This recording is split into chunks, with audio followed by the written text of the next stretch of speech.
My name is Cyrus Jabelli. I am the president of a company in Mississauga called Cap Thin Molds. We specialize in design and manufacturing of high precision, high speed injection molds for plastic industry.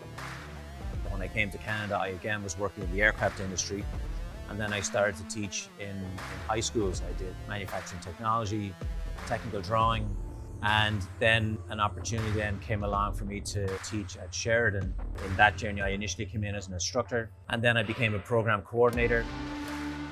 My name's Anna Strawn, and I'm currently the Acting Associate Dean at Sheridan College's Magna School of Skilled Trades.